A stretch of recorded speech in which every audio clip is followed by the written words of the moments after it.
Assalomu alaykum o'rtoqlar. Bugun 48-darsimiz. 48-darsimiz bizda FOMS bayonotiga asoslangan. FOMS o'zi nima o'rtoqlar? Federal Open, ya'ni FOMS. Federal Open Market Community deyiladi. Endi menimcha bu community community bo'lmasa kerak. Federal Open Market Community o'rtoqlar bu FOMS. Chuqur tushuncha va ma'nosiga qaraydigan bo'lsak o'rtoqlar, FOMS Amerika Qo'shma Shtatlarini iqtisodiy siyosatini shakllantiruvchi eng muhim tuzilma hisoblanadi. Bu slayd sizlarga FOMSni asosiy xususiyatlarini ochib beradi. Tuzilmani xususiyatlariga keladigan bo'lsak o'rtoqlar, a'zolar soni va tarkibini tanishamiz. FOMSda a'zolari 12 ta o'rtoqlar. Bu 7 tasi Federal zaxira kengashining a'zolari hisoblanadi.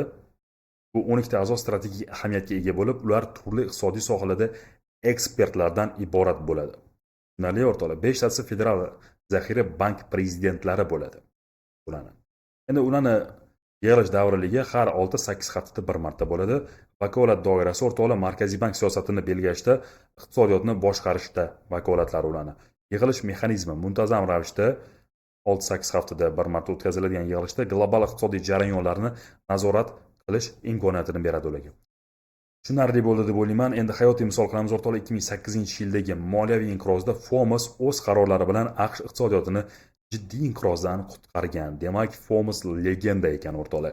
Ular foiz stavkalarini keskin pasaytirish, bu o'rtoqlar nima deyiladi? Foiz stavkalarini keskin pasaytirish quantitative easing deyiladi. Endi inglizchalarda bu miqdoriy yumshatish, bu o'zbekchalab o'rtoqlar, siyosatini joriy etish orqali moliyaviy tizimni qo'llab-quvvatlagan. Shu bilan FOMS legenda bo'lgan 2008-yildagi moliyaviy inqiroz davrida. Endi ozgina pozitiv bilan boshlamasak zerikarli bo'lib qoladi slaydlar. Bu darsga o'rtoqlar kim dars qilish yaxshi ko'radi. Demak, asosiy vazifalarga kelamiz o'rtoqlar. Iqtisodiy mexanizm va strategik maqsadlarni ko'ramiz. FOMSning asosiy vazifasi murakkab iqtisodiy tizimni muvozanatda saqlashga qaratilgan o'rtoqlar. Vazifalarni chuqur tahlil qilamiz. Foiz stavkalarini belgilash, ya'ni protsent stavkasini belgilash. Iqtisodiyotni joriy holati va kelgusi prognozlaridan asoslanib, joriy holati iqtisodiyni, ya'ni BVPni o'rtoqlar, yalpi ichki mahsulotning joriy holatini va kelgusi prognozlarga asoslanib, optimal stavkani aniqlash kerak yo'li. Tushirish kerakmi, ko'tarish kerakmi, muzlatish kerakmi aniqlaydi. Inflyatsiya va iqtisodiy o'sish orasidagi muvozanatni doim saqlab borish kerak. Tarozining ikkita pallasini bir xil tutib bo'lmaydi deydi-yu. Mana shuni ular muvozanatini, ya'ni inflyatsiya va iqtisodiy o'sish orasidagi muvozanatni barqaror saqlash kerak bo'ladi o'rtoqlar. Inflyatsiyani nazorat qilishga keladigan bo'lsak o'rtoqlar, yillik inflyatsiyani 2% atrofida saqlash bularning oliy maqsadi. Inflyatsiyaning 2% bu neytral hisoblanadi va ko'p davlatlar uchun bu oliy maqsad, ya'ni inflyatsiya 2% bo'lishi bu zo'r. 2% saqlash kerak inflyatsiyani. Narxlarning barqarorligini ta'minlash kerak bo'ladi. Inflyatsiya bu o'rtoqlar narx barqarorligi hisoblanadi. Iqtisodiy o'sishga to'xtalamiz. Iqtisodiy o'sishni qo'llab-quvvatlash, investitsiya faolligini rag'batlantirish, biznes uchun qulay moliyaviy muhit yaratish. Ya'ni biznes yomon bo'lsa, iqtisodiyot yaxshi bo'ladi degan emas. Iqtisodiyot yomon bo'ladi. Mehnat bozorligini barqarorligini ta'minlash. Iqtisodiyot yomon bo'lsa nima bo'ladi? Ishsizlik darajasi yomon bo'lib ketadi, to'g'rimi? Buni barqaror ta'minlash kerak, ya'ni ishsizlik darajasini optimal ko'rsatkichda saqlash kerak. Tushunarli? Yangi ish o'rinlari yaratilishiga ko'maklash kerak. Buning uchun foiz stavkalarining tushirilishiga, narxlarni barqaror saqlash, inflyatsiyani saqlash uchun ko'tarilishiga, tushirishiga mana shunday temirlik qilishlik kerak. Real misolida ko'radigan bo'lsak o'rtoqlar, 2020-yil COVID-19 pandemiya davrida FOMS foiz stavkasini 0% atrofida saqladi va qo'shimcha moliyaviy qo'llab-quvvatlash choralarini ko'rdi. FOMS legenda.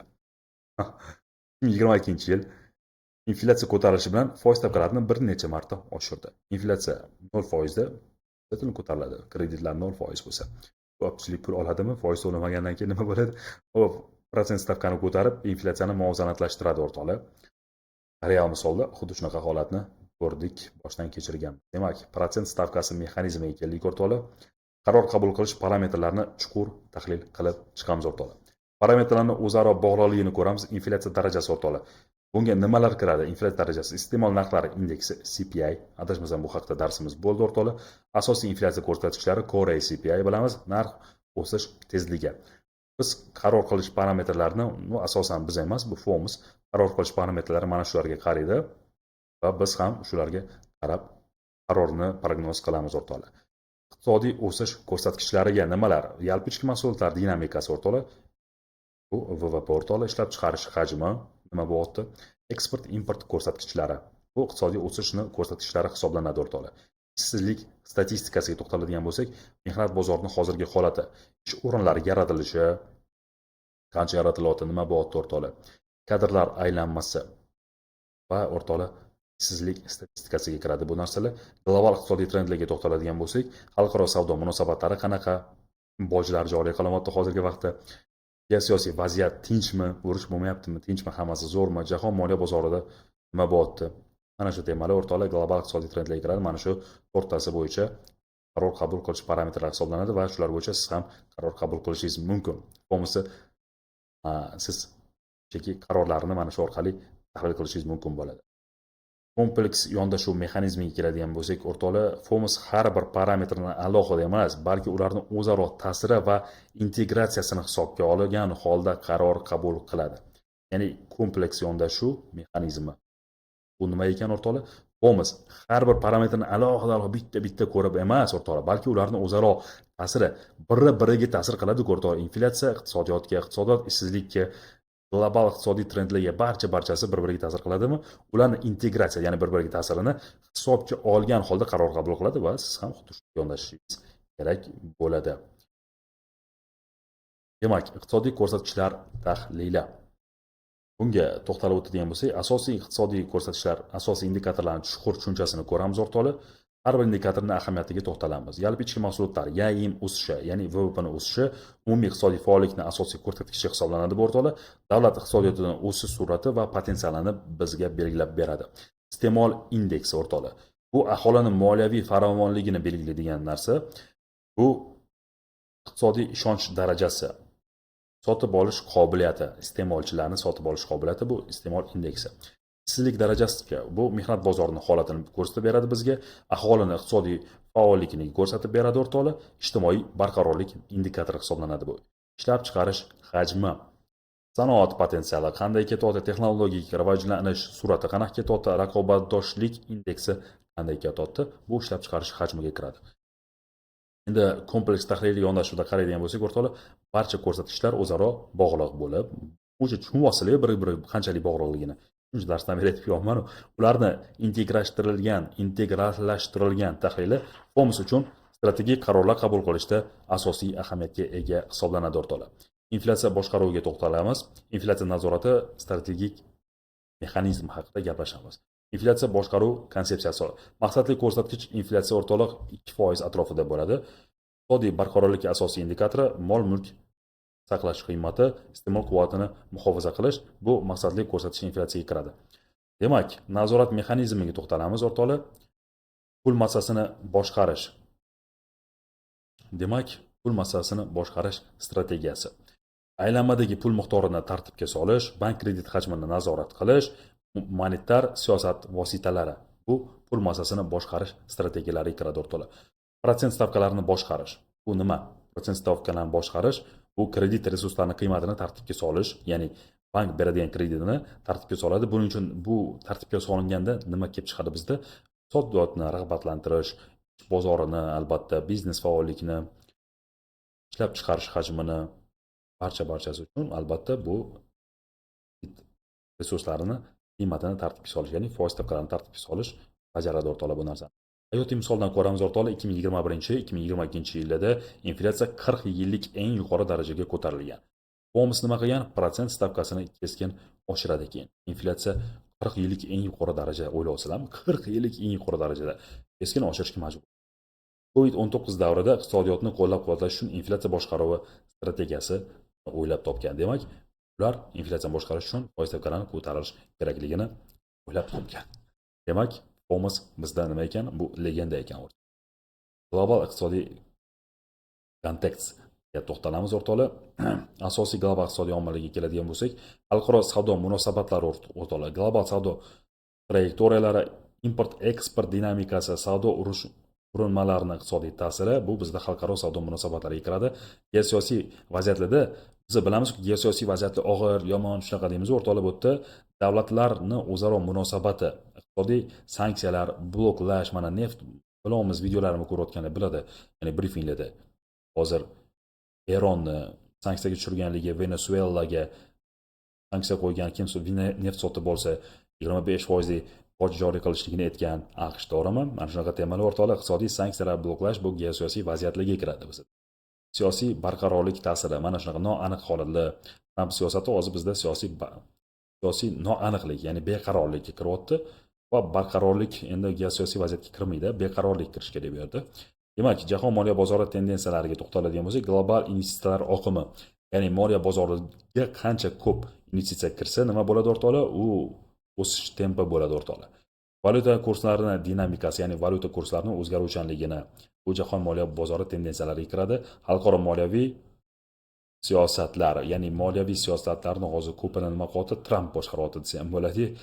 Hop, ko'rdik, bildik. Investitsiya va moliyaviy siyosatga bitta to'xtalamiz o'rtoqlar. Dak mana bunga bitta yondashadigan bo'lsak, Homs global omillarni doimiy ravishda monitoring qiladi. AQSh iqtisodiyotini global kontekstda moslashuvini ta'minlaydi. Ya'ni AQSh umumiy iqtisodiyoti butun jahonga moslashishligini ta'minlab keladi o'rtoqlar. Demak, video davomiyligi uzun bo'lib ketmayaptimi? Zerikarli dars bo'lib ketadi, chunki biroz men chuqurlashtirib tushuntiraman sizlarga. Investitsiya va moliyaviy siyosatga to'xtaladigan bo'lsak, o'rtoqlar, investitsiyalarni rag'batlantirish uchun qulay moliyaviy muhit yaratish, startap va innovatsion loyihalarni qo'llab-quvvatlash, kapital kiritish uchun stimulyatorlar bu investitsiyalarni rag'batlantirish bo'limiga kiradi. Qarz olish imkoniyatlarini boshqarishga bizda o'rtoqlar. Kredit stavkalarini tartibga solish, bu qarz olish imkoniyatlarini boshqarish bo'ladi. Bank sistemasining barqarorligini ta'minlash, qarz olish xarajatlarini optimallashtirish, bu qarz olish imkoniyatlarini boshqarish bo'ladi. Moliyaviy barqarorlikni ta'minlash nima bu? Iqtisodiy tizimni muvozanatini saqlash, bu moliyaviy barqarorlikni ta'minlash hisoblanadi. Risklarni minimallashtirish, moliyaviy barqaror degan nima degan? Barqaror bu zo'r deganida, to'g'rimi? Yaxshi, zo'r ketyapti degan. Doimiy monitoring va operativ boshqarishlar orqali moliyaviy barqarorlikni ta'minlash. Endi real investitsiya strategiyalarini ko'radigan bo'lsak, texnologik kompaniyalarni qo'llab-quvvatlash, infrastruktura loyihalarni investitsiya kiritish, innovatsion sanoatni rivojlantirishga yo'naltirilgan. Demak, risk boshqaruviga keldik o'rtoqlar. Ehtimol endi biz FOMSni tushunib oldik. Bu yerda endi chuqur yondashuvlar bo'lyapti. FOMSni nimalarga qaratilishi, to'dam-sudam, addushi ko'rib chiqolmasizlar bilan. Manimcha o'zi tushunyapsizlar, bilyapsizlar nimalar bo'layotganligini, balki ozgina noaniqliklar bo'lishi mumkin. Miya portlab ketadi. Sizlarga umuman noma'lum so'zlar kelyapti-da, bu iqtisodiy terminlar kelyapti-da. Tushunishga harakat qilinglar yoki o'tkazib yuboramizmi? Tushuninglar o'rtoqlar. Bitta to'xtalib o'taman. Ehtimoliy risklar boshqaruviga o'rtoqlar iqtisodiy to'fon xavflari, ya'ni global iqtisodiy inqirozda bo'lishi mumkin. Bunga kiradi moliyaviy sistemalarni barqarorligini yo'qotishligi, ya'ni barqarorligini ko'rdik, barqaror yo'qotish, ya'ni beqaror bo'lib qolishligi, makroiqtisodiy proporsiyalar o'rtoq. Bu narsalar ham iqtisodiy to'fonlar xavflariga kiradi. Inflyatsiyani rivojlanishiga nima kiradi o'rtoqlar? Narxlarni kutilmaganda o'sishi bu inflyatsiyani rivojlantiraveradi. Pul qiymatining pasayishi bu inflyatsiyani rivojlantiradi o'rtoqlar. Iste'mollar quvvatining kamayishi bu inflyatsiyani rivojlanishiga ta'sir ko'rsatadigan narsalar bu. Geosiyosiy chalkashliklarga to'xtalamiz o'rtoqlar. Davlatlarning munosabatlarini keskinlashishi, ya'ni yomonlashishi, savdo urushlarining xavfi, albatta buni ko'pchilik biladi. Iqtisodiy bloklamalar, bular barchasi geosiyosiy chalkashliklarga kiradi o'rtoqlar. Xo'p, demak, keyingi qarorlar prognoziga kelamiz. Prognozlashtirish mexanizmlariga qaragan bo'lsak, o'rtoqlar, protsent stavkalari, foiz stavkalarini o'zgartirish ehtimollari. Bu makro iqtisodiy ko'rsatkichlarga bog'liq o'zgarishlar bilan bog'liq. Ya'ni protsent stavkalarining o'zgarish ehtimollari makro iqtisodiy ko'rsatkichlarga bog'liq. Inflyatsiya va iqtisodiy o'sish dinamikasiga qaraladi. Iqtisodiyotni qo'llab-quvvatlash choralarini ko'rish uchun o'rtoqlar nima qilinadi? Monetar va fiskal siyosatlar instrumentlari hisobga olinadi. Maqsadli moliyaviy injeksiyalar hisobga olinadi o'rtoqlar. Sanoat tarmoqlarini qo'llab-quvvatlash hisobga olinadi. Moliyaviy siyosatning yo'nalishiga qaraymiz o'rtoqlar. Strategik prioritetlar o'rtoqlar bu yerda. Innovatsion rivojlanish, global raqobatbardoshlikni oshirish moliyaviy siyosatning yo'nalishi hisoblanadi. Endi ham chalkash bo'lib ketdi, lekin bildik, to'g'rimi? FOMSni nima qilishligini, nimalar qilib legendaligini, to'g'rimi? Endi o'rtoqlar, maqsad va barqaror va mudraygan iqtisodiyot. Men o'zim o'qolmadim o'rtoqlar. Bu o'rtoqlar barqaror va mudraygan iqtisodiyot bo'lishi uchun doimiy monitoring muhim hisoblanadi, operativ boshqaruv va strategik rejalashtirish hisoblanadi. kompleks yondashuv, bu strategik yondashuv, bu kompleks yondashuv. O'rtoqlar, barcha iqtisodiy omillarni hisobga olish, sistemali va integratsiyalantirilgan tahlil, ya'ni sistematik. Biz bilishimiz kerak, o'zimizga sistema tuzishimiz kerak. Qaysi yangiliklar nima integratsiya qilib bir-biri bilan barchasini ko'rsak, biz strategik yondashgan bo'lamiz. O'rtoqlar, tahlilga global endi holatlarni ham inobatga olish bu strategik yondashuv ichiga kirib ketadi. Doimiy monitoring va tahlil. Bu yangi iqtisodiy modellarga moslashuvchanlikdan talab qilinadi o'rtoqlar. Texnologik transformatsiyalarni qo'llab-quvvatlash, raqobatdosh iqtisodiy tizimni yaratish, doimiy tahlil qilish o'rtoqlar biz muhim. FOMS ahamiyatiga keladigan bo'lsak o'rtoqlar, FOMS global iqtisodiy mexanizmlarni boshqaradi, strategik moliyaviy siyosatlarni shakllantiradi, iqtisodiy barqarorlikni ta'minlaydi. Shu narsa chalkash dars, lekin FOMS haqida bizga muhim dars o'rtoqlar. O'zi glavniysi shu yerda bilib oldinglar, FOMS tarkibida 12 ta a'zo borligini, har 6-8 haftada yig'ilish bo'lishiga, nimalar ishlar qilishligini chuqur bo'lib ketdi bu yoqda o'rtoqlar. Asosiy vazifalari foiz stavkasini belgilash, inflyatsiyani nazorat qilish, iqtisodiy o'sishni qo'llab-quvvatlash, mehnat bozorining barqarorligini ta'minlash ekan asosiy vazifa. Tushunib oldinglar, foiz stavkalar belgilash uchun bular yig'ilishda qarorlar qabul qilib, inflyatsiyani nazorat qilish, tushunarli qabul qilish parametrlari. Endi tez to'xtalib o'taman, inflyatsiya darajasi, iqtisodiy o'sishga, VVPlarga, ishsizlik darajasi, non-farm, sudam global iqtisodiy trendlarga, ya'ni savdo urushlari bo'ladimi yoki investitsiyalar kirishi, import, eksport barchasiga qaralar ekan. Tushunarli? Bo'ldi. Bu yog'iga endi bu yog'i maydalashib ketdi. Asosiy indikatorlar ko'rdik, yalpi mahsulotlar, VVP iste'mol indeksi, bo'ti, CPI bo'ti, ya'ni non-farmlar bo'ti, ishlab chiqarish hajmi bo'ti. Bular asosiy indikatorlar, ya'ni tahlil qilish uchun. Tushunarli bo'ldi deb o'ylayman. Bu yog'i уже maydalashib, ya'ni tushuntirishga to'g'ri keladi. Menimcha tushuntira olmagan bo'lsam xursandman. Ya'ni bugungi darsimiz shulardan iborat edi o'rtoqlar. Keyingi darsda ko'rishguncha xayr, salomat bo'linglar. Obuna bo'lishni, like, komment bilan qo'llab-quvvatlashni unutmanglar. Barchaga rahmat. Kunlar xayrli o'tsin. Salomat bo'ling.